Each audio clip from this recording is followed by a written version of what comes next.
Now to this medical miracle. A young family gathered at a local hospital as their father slowly slipped away. But death wasn't going to win that night. Instead, doctors and nurses performed a medical miracle. Channel 8's Jim Douglas has the story. Yeah, did you like that? Aunt Missy get you that? Did you like that, kitty? Byron Yarborough looks at his family and thinks of Tuesday night when he lay in an emergency room feeling guilty for dying. I was pretty tore up about, leaving my kids, my wife. Run off and leave them like that. Feel bad,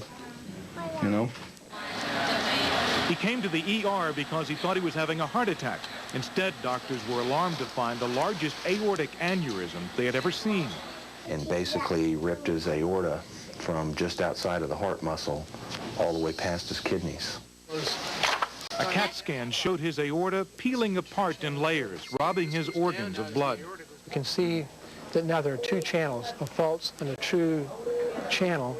It's a condition few survive, but for Byron Yarborough, it was a moment of fate and faith. He just happened to be in Fort Worth on business, instead of in his remote Nebraska home, far from sophisticated care.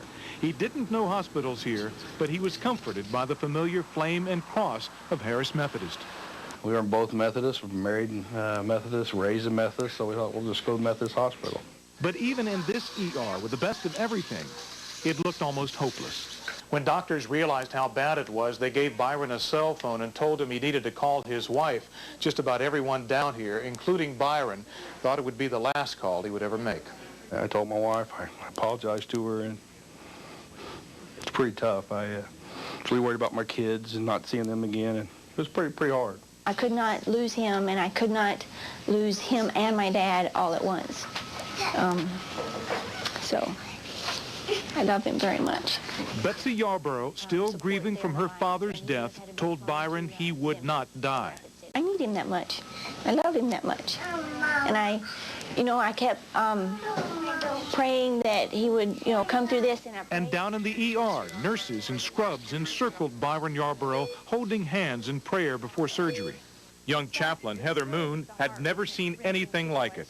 The staff felt for him, having two small children and a wife, and no one here in town to be with him. That was very inspirational, and it calmed me down, so I'm pretty upset. A few hours later, he woke up from surgery, as he expected, in heaven. As he did not expect, it was heaven on earth. Oh, that is just a wonderful story, and Jim Douglas joins us now live. Jim, how is Byron doing right now?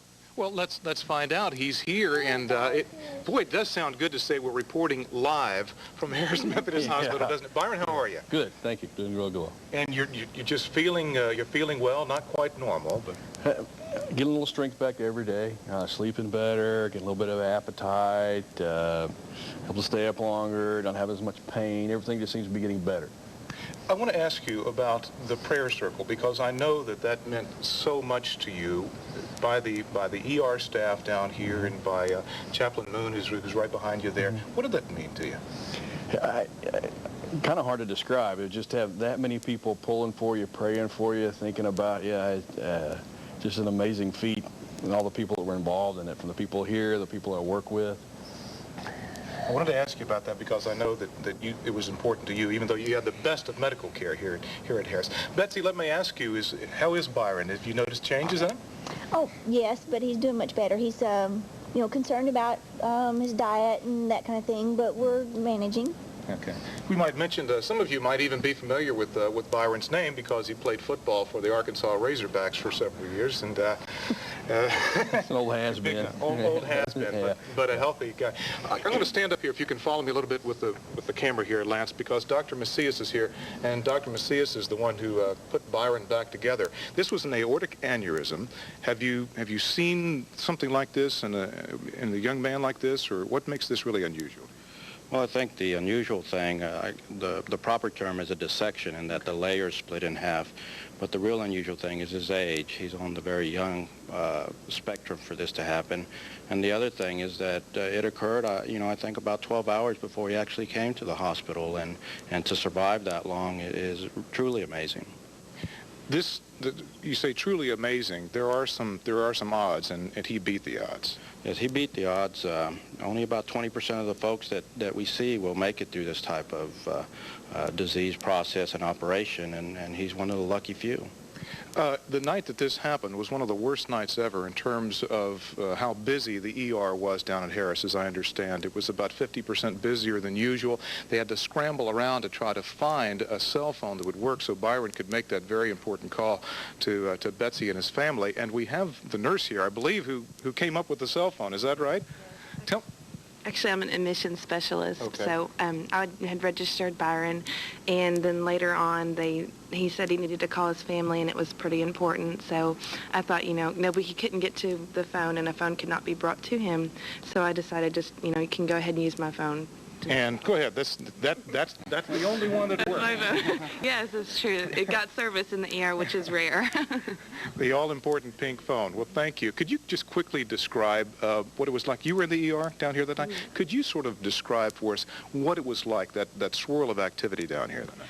Well, after we got him back from the CAT scan, then we knew how serious it was, and so I immediately started praying. And everybody in the ER, we started a prayer chain. There were people praying all over, and I told Steve, his boss, and his friend Harvey, I said, y'all need to pray. You need to pray. This is very serious. And we just prayed, and then right before we went to surgery, we all circled around him and prayed, because God heals, and he took care of him. We give him the credit.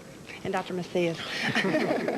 Well, thanks to all of you for all of your work down here and the work that you do all the time down here at Harris. And Byron, it's great to see you again. And next time you come back to Fort Worth from Nebraska, maybe you won't have to stop in here. Yeah, let's hope it's just a good visit. Thank you. But have a great life with your family in Nebraska, and it's just so nice to see you again. And we're glad you're doing okay. Really is a remarkable story. Well, and these are the people that did it. Thanks everybody. I appreciate it. I appreciate it. All right. Byron YARBOROUGH, as you can see, doing very well, and you're going to get to go back to Nebraska. When did you say? I have an appointment with this gentleman on the 19th. Okay. So. And after that, if all goes well, you go. So watch the diet, watch the blood pressure. Yeah.